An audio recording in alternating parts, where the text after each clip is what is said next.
Assalamualaikum warahmatullahi wabarakatuh. Selamat pagi Sobat Afi dimanapun teman-teman berada.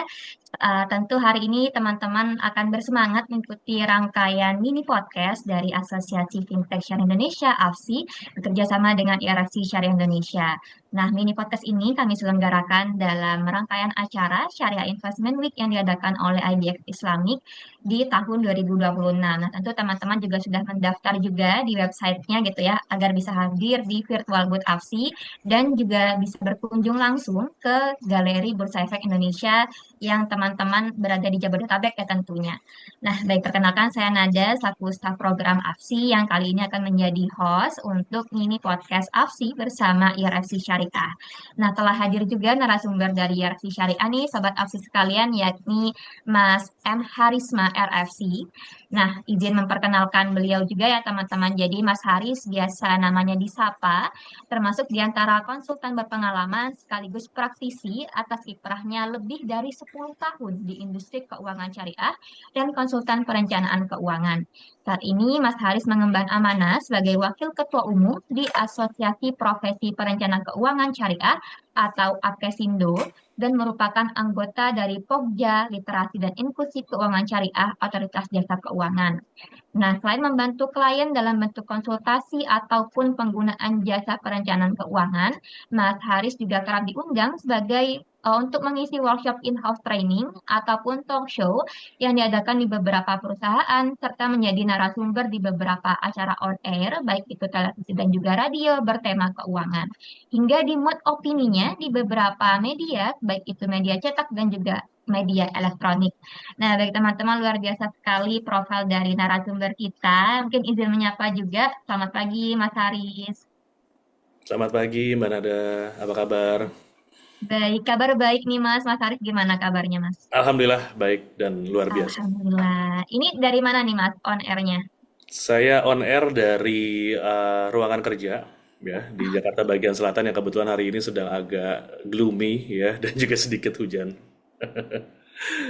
Baik, hujan juga ya, Mas. Beberapa hari ke belakang juga cenderung Yes. hujan daerah Jakarta. Semoga teman-teman dimanapun itu senantiasa dalam keadaan sehat.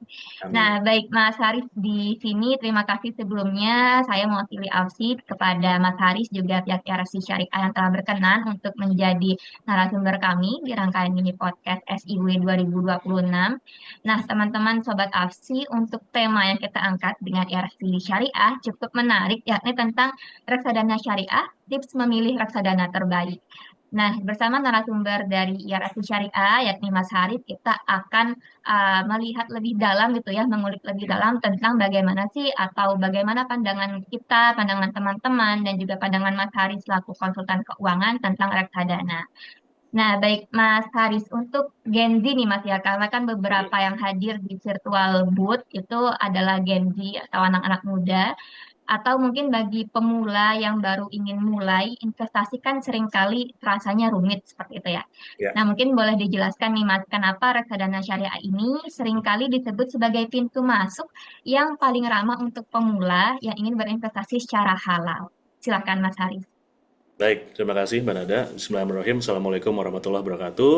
Para audiens ya di virtual booth AFSI ya pada hari ini. Jadi memang kami atau saya secara garis besar itu mengetahui ya bahwa banyak tantangan yang dialami oleh Gen Z terutama ya pada hari-hari ini, apalagi mereka-mereka yang baru masuk ke industri pekerjaan ya, mereka sebagai first jobber gitu ya. Pasti secara garis besar nih Mbak Nada ya bahwa kondisinya kita semua yang masih dalam tahap awal dalam memulai sebuah aktivitas dan memulai kemandirian secara finansial biasanya memiliki keterbatasan ya dari sisi sumber penghasilan ya.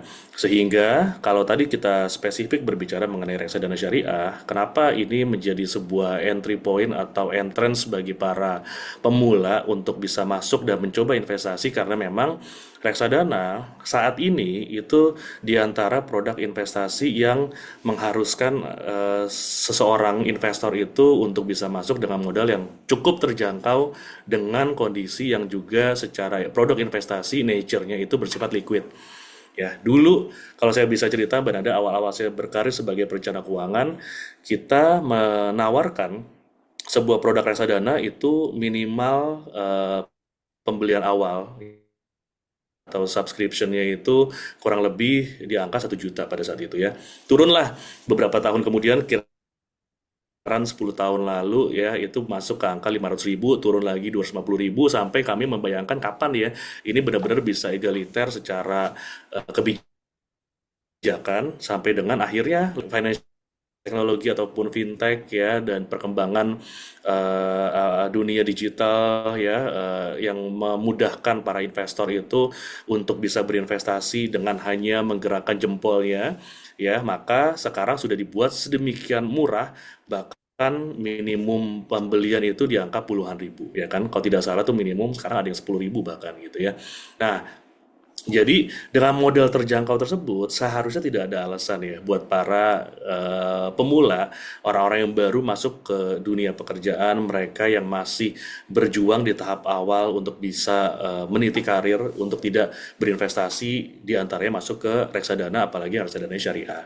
Nah, kenapa reksadana? Karena reksadana ini secara garis besar sebenarnya merupakan sebuah instrumen investasi yang merupakan kumpulan dana dari beragam banyaknya investor yang dikelola oleh seorang ahli yang disebut sebagai manajer investasi. Perusahaannya aset manajemen namanya. Orang yang mengelolanya, mereka punya license khusus ya, yang dikeluarkan juga oleh OJK, itu disebut sebagai WMI, Wakil Manajer Investasi. Makanya mereka ini para manajer investasi yang profesional, yang punya license dan sertifikasi, yang kemudian kita tuh menitipkan nih dana-dana dalam tanda kutip receh kita tadi kepada ahlinya untuk dikelola. Ya, mereka masuk ke yang disebut sebagai portfolio efek. Jadi portfolio efek itu adalah kumpulan ya, surat berharga yang saat ini memang bisa diakses secara spesifik ya oleh para MI, bahkan kita investor lokal sekalipun gitu ya. Tapi kadang-kadang kalau kita langsung masuk ke instrumen efek tertentu, kebutuhan investasinya menjadi semakin besar. Sebagai contoh, misalnya kita masuk ke instrumen efek saham ya, maka satu lot saham tertentu itu akan berbeda-beda ya secara harga, tergantung berapa lot yang kita beli ya kan, atau satuan lotnya ketika kita beli itu per lembar sahamnya berapa besar, dan dikali sekarang itu satu lot 100 lembar saham, sehingga kalau let's say kita membeli saham, contoh apa namanya, saham-saham syariah yang harganya sudah di atas 1.000 gitu ya, misalnya sampai dengan 2.000 atau bahkan ada yang 5.000, maka minimal kita harus masuk ke saham tersebut untuk mendapatkan satu lot, itu tinggal dikalikan aja 5.000 dikali dengan 100 lembarnya, maka keluarlah angka 500.000 ya kan. Kalau di atas itu belinya 2 lot, atau bahkan kita mau lebih tinggi lagi ke 5-10 lot, tinggal dikalikan aja gitu ya, bisa berapa juta rupiah atau bahkan puluhan juta.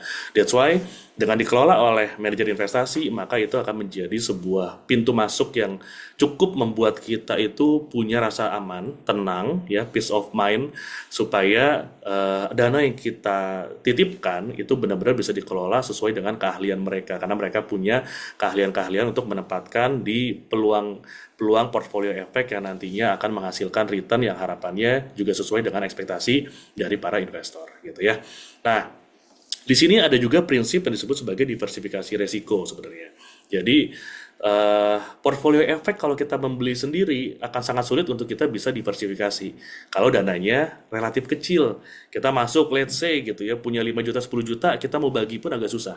Tapi kalau dikumpulkan menjadi dananya ratusan miliar sampai triliunan, maka akan lebih mudah bagi mereka untuk melakukan diversifikasi. Masuk ke beberapa portfolio efek yang lain, ya, bahkan ada yang dikombinasikan dengan yang lebih agresif.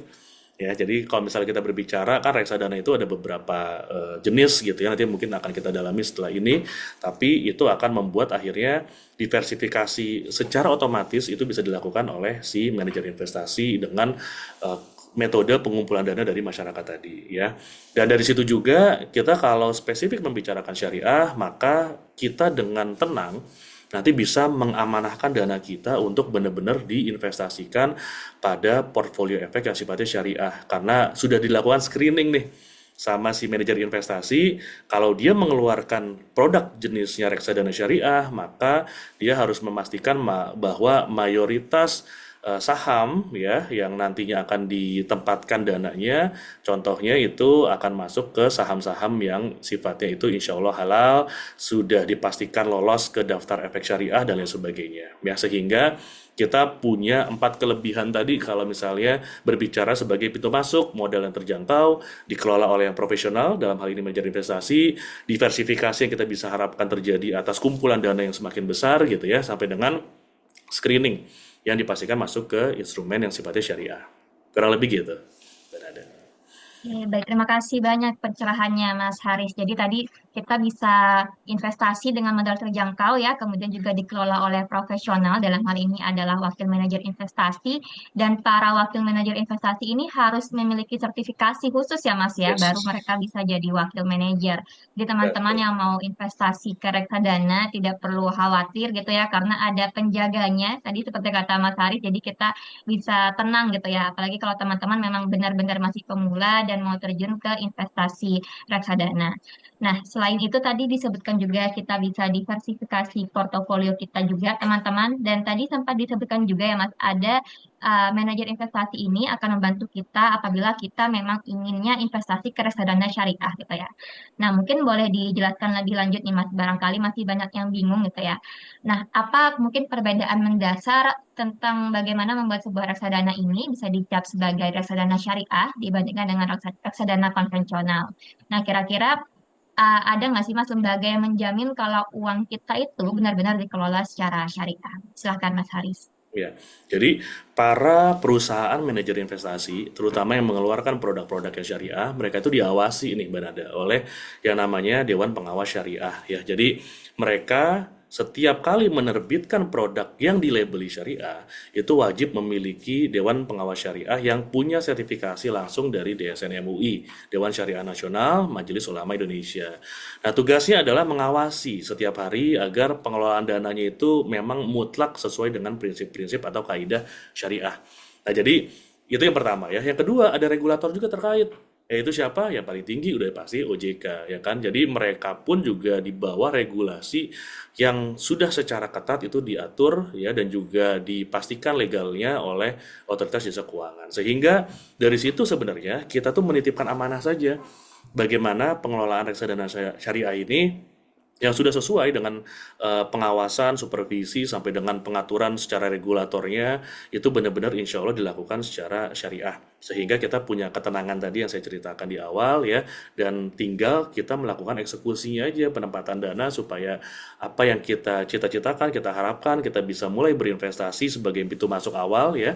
Mudah-mudahan kedepannya kita bisa lebih advance lagi tentu saja masuk ke instrumen-instrumen secara mandiri dengan dana yang relatif lebih besar gitu ya. Tentu itu bisa dimulai dengan si penggunaan produk reksadana syariah ini.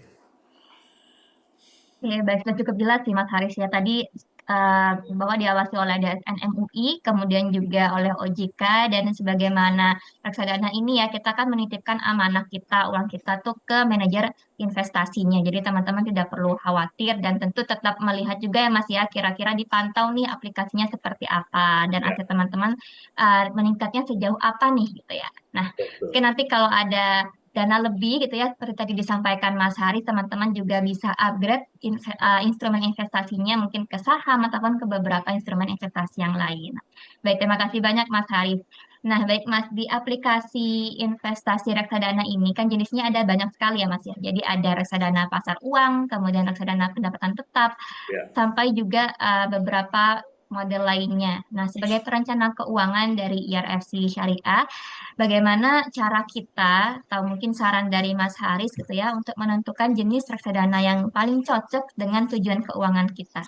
Oke, saya akan membahas lebih general dulu bahwa penggunaan produk keuangan itu ibarat kita menggunakan kendaraan berada. Jadi kalau saya analogikan, setiap penggunaan kendaraan itu wajib untuk bisa dimulai dengan penentuan tujuan. Contoh misalnya, saya ingin pergi ke rumah temen nih lewat gang kecil, dekat aja sih sekitar 200-300 meter dari rumah. Maka pemilihan kendaraan itu kan menjadi opsi ya. Oh saya satu bisa berjalan kaki. Saya analogikan berjalan kaki itu adalah produk-produk yang sifatnya konservatif. Lalu ada motor nih, sepeda motor itu udah sifatnya lebih moderat gitu ya, sampai dengan saya menggunakan mobil yang kalau saya bisa katakan ini setara dengan agresif lah gitu ya. Nah, jadi penggunaan kendaraan tadi kalau saya ingin menempatkan diri saya untuk mencapai tujuan jangka pendek, untuk pergi hanya sebatas ke rumah tetangga 100-200 meter, saya lebih prefer mendingan jalan kaki. Apa yang terjadi kalau saya naik mobil? Beresiko nggak ada parkir, repot nanti kalau masuk ke rumah orang numpang dia udah ada mobilnya ya kan, jadi kita susah untuk parkirnya gitu misalnya ya, atau mungkin bahkan menjadi boros. Orang cuma dekat doang kok, mendingan jalan kaki sehat gitu ya. Nah, jadi sama hal ya ketika kita memutuskan untuk menggunakan produk keuangan ya. Itu akan disesuaikan dengan tujuan kita, arah kita mau kemana. Jadi kalau dalam perencanaan keuangan itu kita bagi ke tiga time frame. Ada yang disebut sebagai jangka pendek, saya menyebutnya itu biasanya di bawah 1 tahun ya. Terus ada jangka menengah, itu antara 1 sampai 3 tahun atau bahkan yang lebih baik lagi 1 sampai 5 tahun lah di pertengahan ya. Lalu ada yang disebut sebagai jangka panjang, itu antara 5 atau bahkan lebih dari 10 tahun gitu ya. Nanti kalau dispesifikkan lagi boleh tuh ada yang 1 sampai 2 tahun, 3 sampai 5 tahun gitu ya, dan lebih dari 5 tahun. Nah, itu bisa juga kita kategorikan, tapi balik lagi intinya di bawah 1 tahun maka sama halnya kita pergi ke rumah tetangga. Masuk saja ke produk-produk keuangan yang lebih konservatif. Balik lagi kepada topik yaitu reksadana, apa sih produk konservatif dalam reksadana? Ada yang disebut sebagai RDPU syariah atau reksadana pasar uang syariah. Ya, di mana si manajer investasi tadi yang sudah profesional, mereka tuh menempatkan kumpulan dana masyarakat itu dalam bentuk portfolio efek yang sifatnya syariah tapi konservatif. Jadi contoh kalau tadi saya kasih analogi di awal itu saham, maka di sini yang konservatif itu diantaranya ada deposito. Kan kita tahu ya deposito. Tapi kalau misalnya kita nempatin langsung deposito ke bank umum syariah ataupun unit usaha syariah yang berbentuk bank, mereka rata-rata kan meminta minimum placementnya itu di angka, let's say paling kecil itu sekarang 10 juta deh, atau 50 juta, bahkan kalau dulu kita ngomong deposito itu minimal 100 juta baru bisa eligible buka deposito. Nah, di pasar uang syariah ini atau RDPU syariah, maka penempatan kita yang 10.000 tadi udah bisa tuh di antara kumpulan yang kemudian ditempatkan ke reksadana yang sifatnya mereka itu membagi portfolionya ke deposito syariah. Ya, jadi intinya akhirnya kita bisa mendapatkan return setara atau bahkan lebih dari deposito karena biasanya dikombinasikan nih Mbak Nada.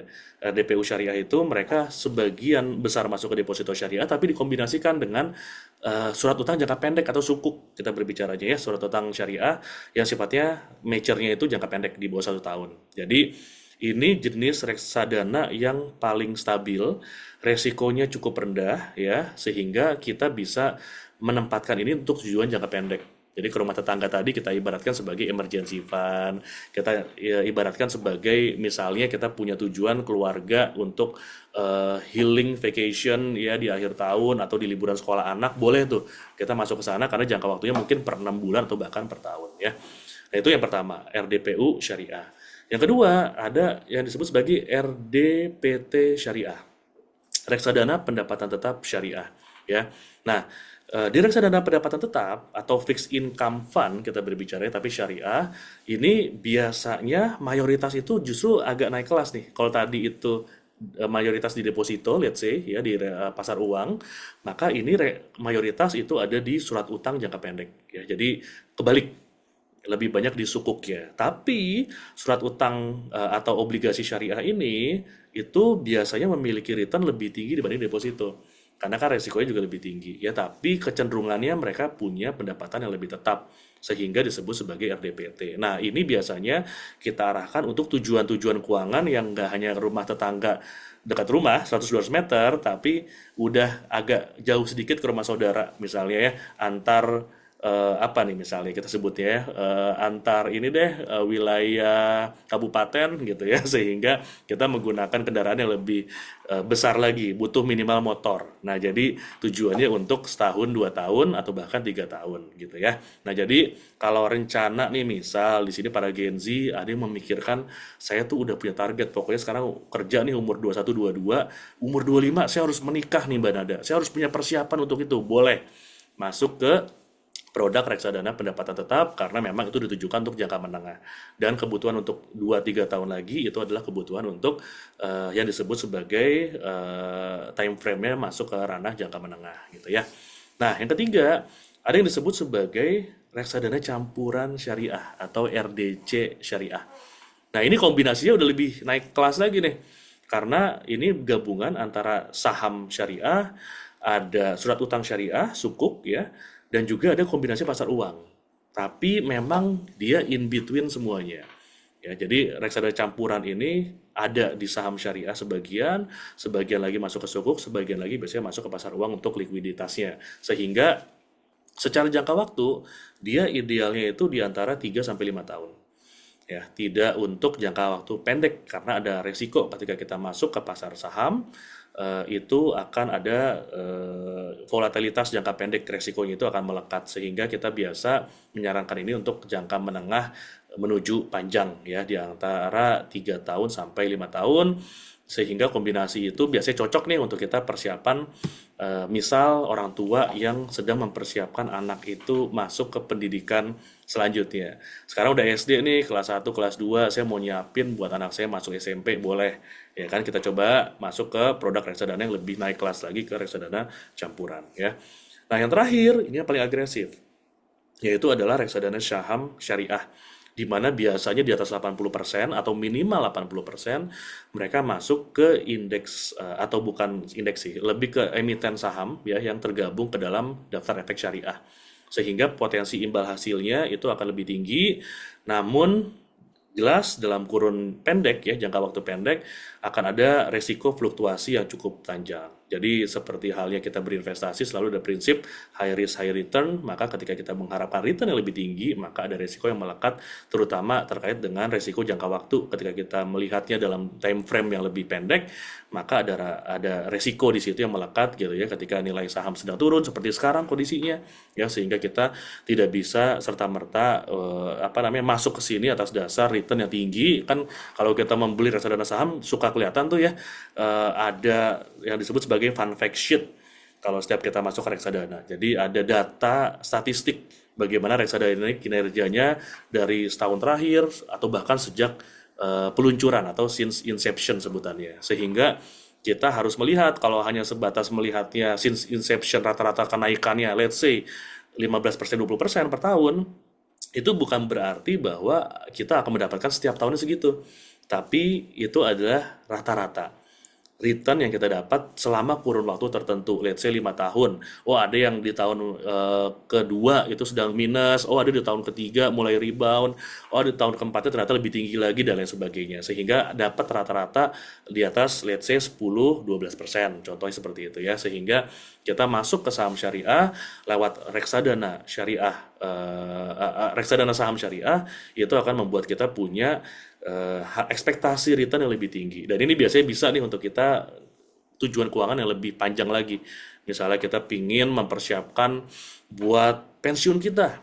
Nah ya, dari sekarang nih, 10.000, 20.000, syukur-syukur bisa ratusan ribu gitu ya, masuk ke reksadana saham syariah, itu boleh. Nanti akan dilihat tuh perkembangannya per 5 tahun, dan kita akan belajar lagi nanti. Karena biasanya industri keuangan itu akan terus bergerak ya, dan sangat cepat perkembangannya sehingga butuh evaluasi nanti setelah 5 tahun masuk kemana lagi atau mungkin kita akan lihat ketika bagus kita tambahkan lagi gitu ya sehingga kebutuhan-kebutuhan untuk jangka panjang untuk kita persiapan pensiun anak nanti masuk kuliah ya walaupun sekarang masih kecil masih kelas 1 SD mau masuk ke pendidikan tinggi kita harus persiapkan dari sekarang berarti supaya lebih murah ya dana yang kita investasikan sehingga itu bisa benar-benar membuat apapun yang kita persiapkan lewat beberapa produk reksadana tadi saling melengkapi tujuan keuangan dari jangka pendek, menengah ataupun panjang. Gitu, Mbak Nada. Baik, terima kasih banyak Mas Haris atas insight-nya. Tadi kalau saya catat tuh ada 4 jenis reksadana yang bisa teman-teman pilih ya sesuai sama tujuan keuangan masing-masing. Jadi ada reksadana pasar uang, kemudian ada reksadana pendapatan tetap, ada reksadana campuran, dan juga reksadana saham syariah. Dan tentu tadi sebagaimana diingatkan sama Mas Haris juga ya teman-teman bahwa setiap instrumen investasi itu punya resikonya masing-masing. Jadi teman-teman bisa sesuaikan juga sama profil risiko teman-teman ya. Dan tentu kan setiap kita berinvestasi ada resiko ya di Ya, baliknya. Jadi teman-teman juga harus paham ya tentunya uh, Kalau investasi berarti tidak melulu untung gitu ya. Jadi teman-teman harus cek juga bagaimana perkembangannya di aplikasinya nanti. Nah, baik, terima kasih Mas Haris atas tadi insight-nya tentang beberapa jenis reksadana juga. Nah, tadi kan disebutkan juga ya Mas bahwa reksadana ini kan uh, keuntungannya itu lebih kecil mungkin ya dibandingkan sama instrumen investasi lainnya. Nah, Ya. kalau betul begitu, bagaimana caranya kita melihat potensi keuntungan dari reksadana ini, Mas, khususnya untuk teman-teman yang masih pemula ya tentunya. Silakan, Mas Haris. Ya, saya ingin mematahkan mitos terlebih dahulu ya bahwa setiap produk keuangan syariah itu punya return atau potensi keuntungan yang lebih kecil. Bahwa sebelumnya kami di asosiasi itu pernah melakukan beberapa research nih Mbak Nanda ya. Tidak seluruhnya atau bahkan sebagian, tidak sedikit juga ya, reksadana syariah itu yang ternyata punya keuntungan investasi yang lebih besar daripada reksadana yang sifatnya konvensional. Karena apa? Keuntungan dalam reksadana syariah dia itu tidak pernah menjanjikan ya keuntungan yang ditentukan dari awal. Termasuk reksadana konvensional juga sebenarnya tidak pernah. Tapi dalam keuangan syariah ada satu hal yang pasti yaitu ketidakpastian. Ya, setiap investasi itu tidak boleh menjanjikan keuntungan yang sifatnya pasti dan itu kenapa itulah seni dalam sebuah investasi yang sifatnya itu masuk ke instrumen syariah. Dan tidak sedikit ya bahwa beberapa saham syariah itu kan mereka bergerak di industri real ya teman-teman ya. Seperti kita tahu tidak boleh masuk ke perbankan ya, terutama yang konvensional apalagi karena itu mengandung riba. Tidak boleh masuk ke industri yang non halal sehingga biasanya mereka masuk ke industri-industri yang sifatnya real, sektor-sektor yang sifatnya memang langsung bersentuhan dengan kegiatan-kegiatan yang kaitannya sama ekonomi kerakyatan sehingga masuk ke sektor komoditas, sektor yang sifatnya konsumsi ya FMCG ataupun sektor yang sifatnya masuk ke infrastruktur sehingga secara performa kurang lebih mereka tuh bisa mengungguli bahkan beberapa itu bisa jauh mengungguli indeks yang sifatnya konvensional. Nah, inilah peluang untuk kita masuk ke instrumen yang dikelola oleh para manajer investasi yang mengeluarkan produk reksadana syariah karena mereka spesifik masuk ke industri yang sifatnya itu lebih real ya. Dan ya itu kenapa potensi saat ini secara garis besar ya atas dasar bahwa kami sebagai para perencana keuangan yang tergabung di YNFC Syariah itu juga selalu menekankan pentingnya untuk kita concern ke produk-produk keuangan syariah karena memang ini bisa menopang ya ketahanan terhadap krisis. Balik lagi, regulasi syariah itu membatasi utang berbasis bunga kan ya. Karena maksimal itu di bawah 50%, spesifiknya itu di bawah 45%. Sehingga perusahaan-perusahaan yang ada di daftar efek syariah, mereka itu cenderung memiliki struktur keuangan yang lebih sehat biasanya. Karena low leverage utangnya itu lumayan dibatasi dan juga terjaga proporsinya. Ya, nah di tengah era suku bunga yang sedang fluktuatif seperti sekarang atau bahkan saat ini ketika dolar itu sedang kuat-kuatnya ya mata uang rupiah sedang melemah terhadap seluruh mata uang di kawasan regional bahkan di dunia, maka ada peluang nih dalam jangka waktu pendek ya kita berbicara sekarang di bulan Mei 2026 ada kemungkinan di bulan depan atau beberapa minggu mendatang bahkan ketika BI memutuskan untuk menaikkan suku bunga untuk menjaga stabilitas rupiah maka apa namanya perusahaan-perusahaan yang mengambil utang terlalu besar mereka itu kan akan terkena resiko ya untuk nantinya terkena resiko suku bunga yang akan menjadi lebih tinggi dan pembayaran utang yang juga otomatis akan menjadi lebih tinggi sehingga akan berbahaya kalau ternyata itu tidak dikontrol di bawah 50%-nya atau spesifiknya di angka 45%. Dan pertumbuhan ekosistem digital yang halal insya Allah nih ya. Jadi tren Islamic economic ya yang terus tumbuh di Indonesia itu membuat prospek industri berbasis syariah itu insya Allah semakin diminati. Jadi dekat rumah saya sekarang itu sudah dibangun banyak kantor. Let's say saya tidak menyebut secara spesifik brandnya gitu ya, tapi secara industrinya ini insya Allah syariah.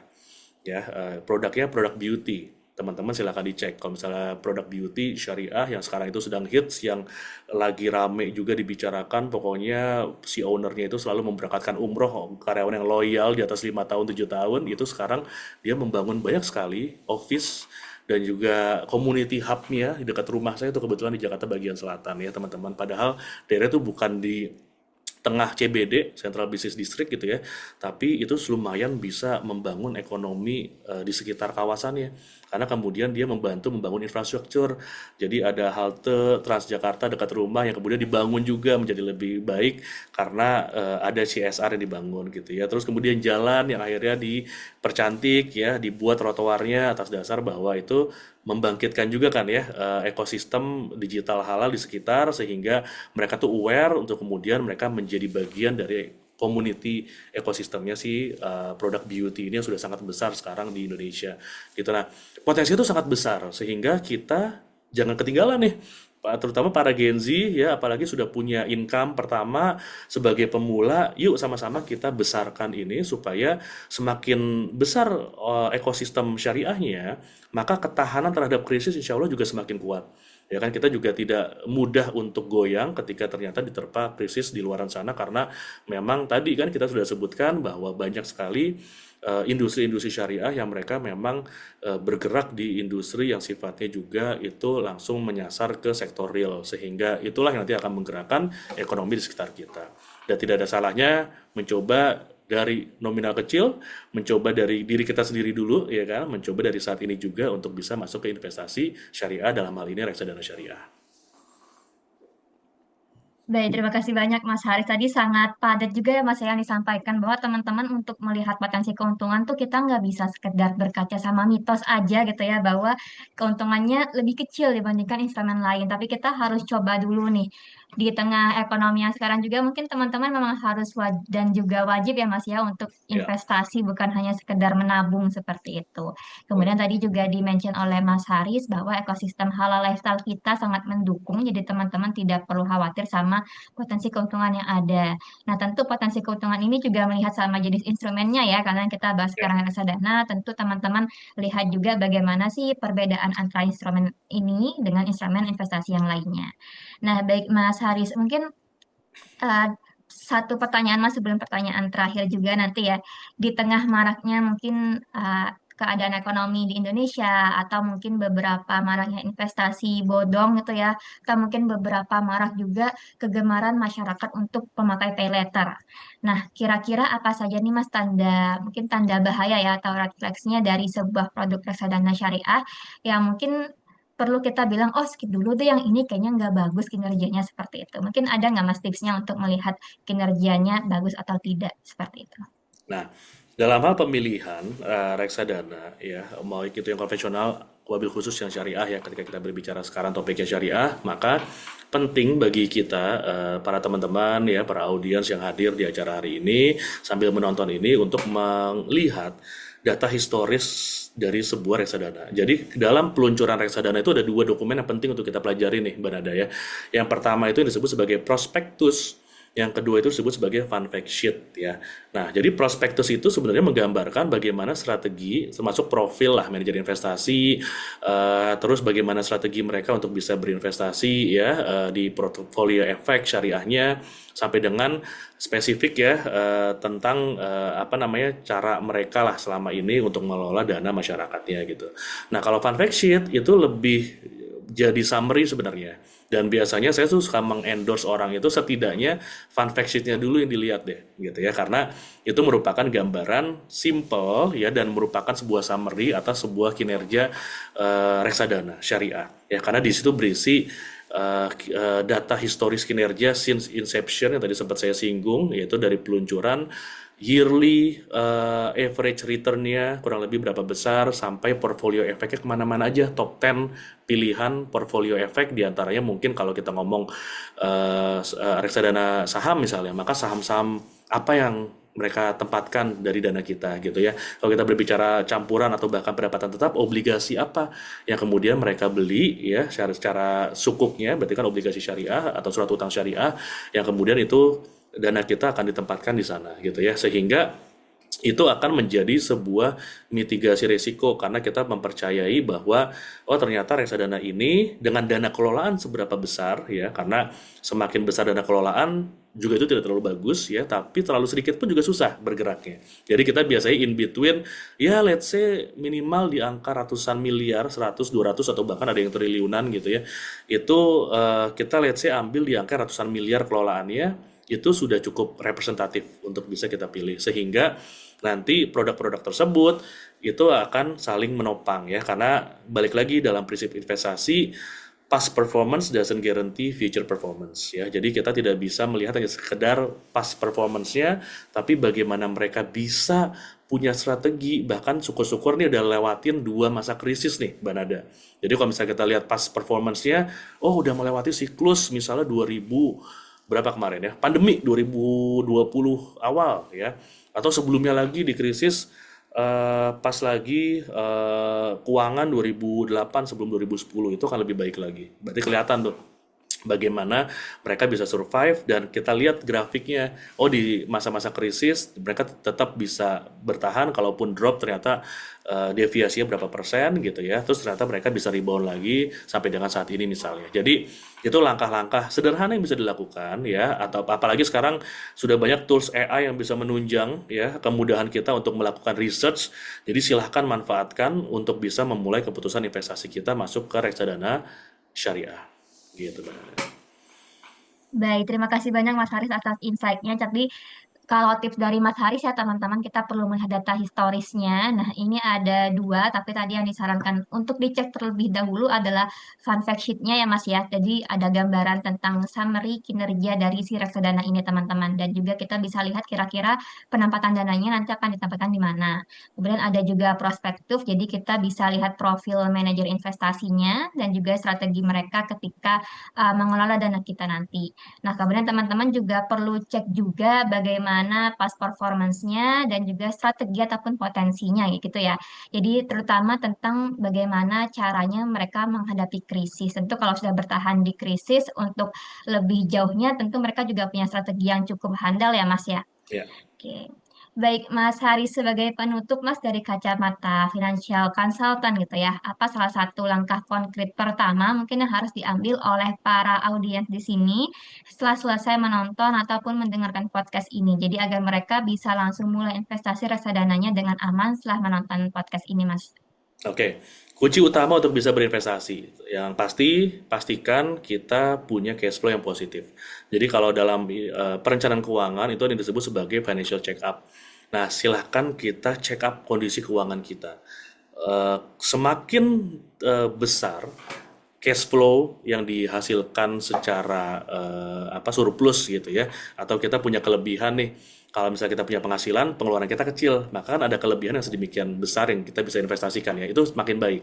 Sehingga kita punya opsi untuk masuk ke produk investasi, atau bahkan kita bisa menempatkan sebagian untuk emergency fund, sebagian masuk-masuk ke investasi. Jadi pastikan kita do our own financial check up ya. Sekarang sudah banyak toolsnya, atau bisa bertanya ke kami di IRFC bagaimana untuk bisa menghitung ya dan mengakses kesehatan keuangan kita secara basic gitu ya. Nah, yang kedua, untuk kita bisa berinvestasi tentukan dulu tujuan keuangannya. Ini penting nih Mbak Nanda ya, karena sekarang eranya tuh era FOMO. Kita nggak boleh hanya sebatas ikut-ikutan sebuah tren, tapi kita sendiri gagal paham apakah ini perlu atau tidak untuk kita lakukan atau kita ambil. Sehingga dengan kita punya tujuan keuangan, itu layaknya kita ingin pergi ketika kita mengendarai kendaraan. Ya, kalau apa namanya kita pergi itu tanpa ada tujuan, apakah Google Maps ataupun Waze yang sekarang kita pakai akan menjadi manfaat? Tentu akan menjadi sebatas pemborosan data, karena tidak kita put tujuannya kemana. Tapi kalau kita put tujuannya kemana, dia akan mengarahkan secara lebih efektif dan efisien, karena dia bisa membaca tuh algoritmanya, oh ternyata ada kemacetan di sini, ambil alternatif di jalan ini. Nah, sehingga adanya tujuan arah tadi membuat kita tuh lebih clear, dan kita akhirnya tidak hanya mencari untung sesaat, tapi memang ini spesifik diarahkan untuk mencapai tujuan keuangan tertentu. Sehingga tujuan itu lebih luhur lah ya. Kita punya tujuan yang lebih memang diarahkan itu tidak hanya sebatas untuk pemenuhan keuangan jangka pendek, tapi juga untuk niatnya kalau misalnya untuk sekolah anak dapat tuh nilai investasinya, nilai ibadah juga dapat. Karena memang kewajiban kita sebagai orang tua diantaranya adalah untuk menyekolahkan atau memberikan pendidikan kepada anak kita. Dapat dua tuh, berarti kan nilai-nilai yang baik tadi. Nah, reksadana sekarang dijual itu tidak seperti dulu ketika kita harus datang ke kantor para manajer investasi atau aset manajemen di Bursa Efek contohnya. Kalau dulu kan banyak di situ ya. Sekarang itu udah semudah kita punya platform financial technology yang ada di smartphone kita. Jadi gunakan ya aplikasi-aplikasi atau platform fintech yang legal teman-teman ya. Gunakan aplikasi Apert ataupun agregator ya. Apert itu agen penjual reksadana yang terdaftar dan diawasi oleh OJK sehingga itu menjadi filtering awal produk syariah mana yang nanti akan kita pakai, dan itu insya Allah juga produk-produk syariah yang juga serupa ya diawasi dan juga terdaftar di OJK. Dan yang paling penting nih Mbak Nada ya, karena saya pernah punya case klien yang sampai dengan punya reksadana itu lebih dari 20 ya, sehingga kalau saya lihat dan kita analisa kok dari 20 reksadana ini ujung-ujungnya hanya menghasilkan single digit persen keuntungan. Padahal ada yang agresif sekali di saham, ada yang sangat konservatif bahkan di reksadana pendapatan tetap pada saat itu ya. Ternyata kesalahannya itu karena mereka tidak konsisten dalam berinvestasi. Jadi punya semakin banyak reksadana juga tidak bagus ya. Yang perlu dilakukan adalah kita fokus maksimal ke dua atau bahkan tiga produk cukup ya. Tapi itu memang dilakukan secara rutin. Rutin itu berapa sering sih? Ya kalau kita berbicara eh, let's say cycle income kita, maka bulanan deh kita berbicara setiap tanggal 25, setiap tanggal 1 misalnya gitu ya. Kita sudah menargetkan ada auto debit dari rekening kita masuk setiap bulannya. Itu strategi disebut strategi dollar cost averaging ataupun DCA ya. Investasi yang dilakukan secara rutin itu akan lebih baik dibandingkan investasi yang banyak ragam produknya tapi ternyata tidak dilakukan secara rutin, alias ketika ada duit baru masuk ke sini, ada duit masuk lagi ke produk yang lain sehingga itu tidak menjadi maksimal.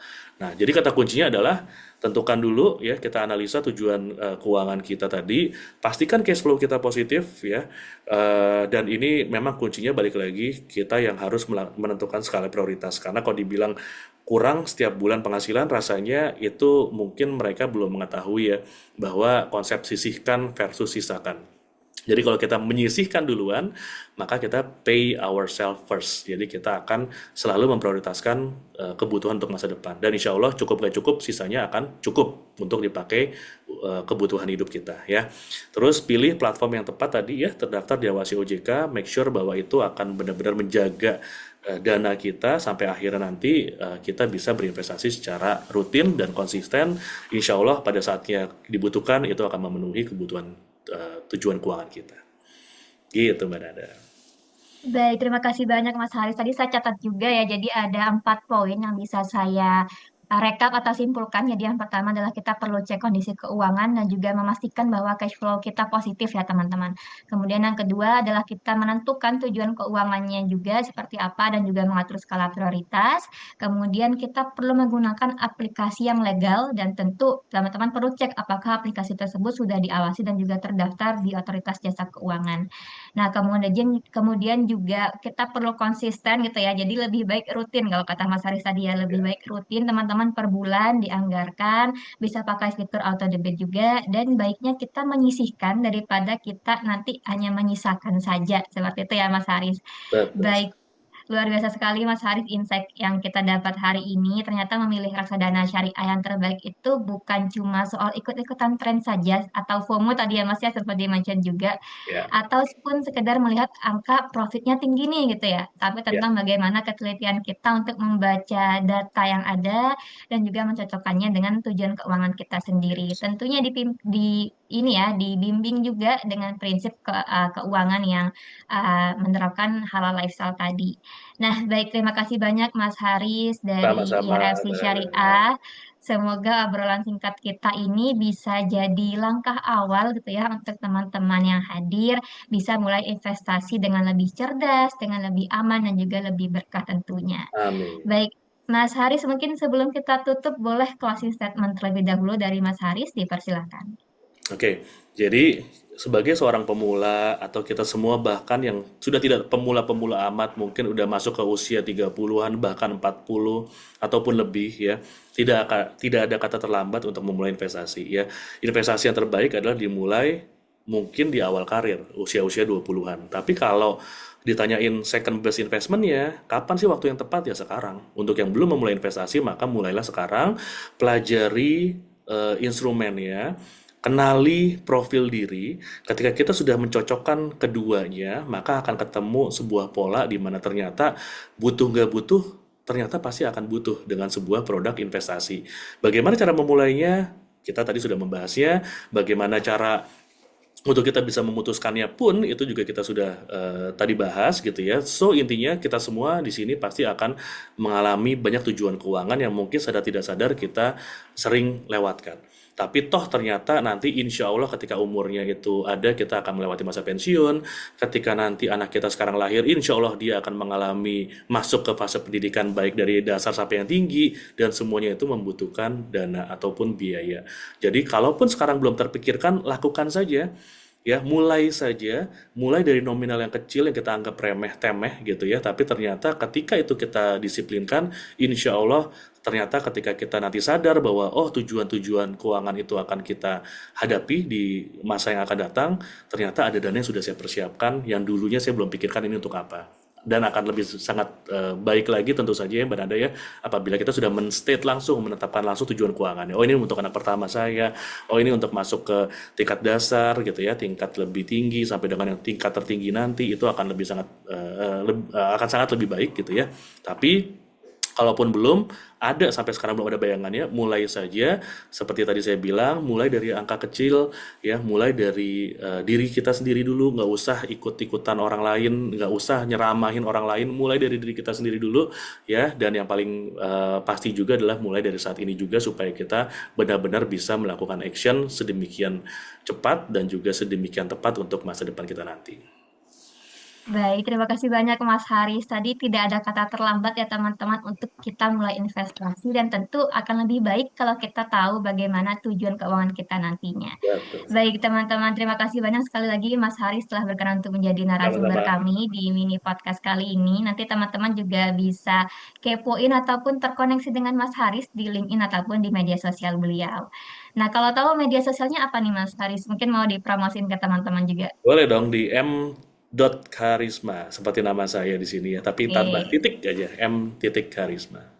M titik karisma kan setelah K ada hanya ya Mas ya. Ada karisma ya. Oke, baik teman-teman jangan lupa di follow kalau teman-teman mau tahu informasi lebih lanjut dari kacamata Mas Haris selaku konsultan keuangan. Nah, baik buat teman-teman yang sudah selesai mendengarkan, habis ini mungkin bisa ya dikulik lebih lanjut tentang bagaimana aplikasi dari reksadana dan juga mempraktekkan tips yang sudah disampaikan oleh Mas Haris tadi. Nah, baik teman-teman, saya Nada selaku staf program AFSI pamit undur diri. Terima kasih sekali lagi Mas Haris dan juga teman-teman yang telah mendampingi kami di sesi podcast kali ini. Sampai jumpa di episode lainnya dan selamat berinvestasi teman-teman. Wassalamualaikum warahmatullahi wabarakatuh. Terima kasih Mas Waalaikumsalam. Haris. Terima kasih Berada, terima kasih tim AFSI. Saya pamit, bye-bye.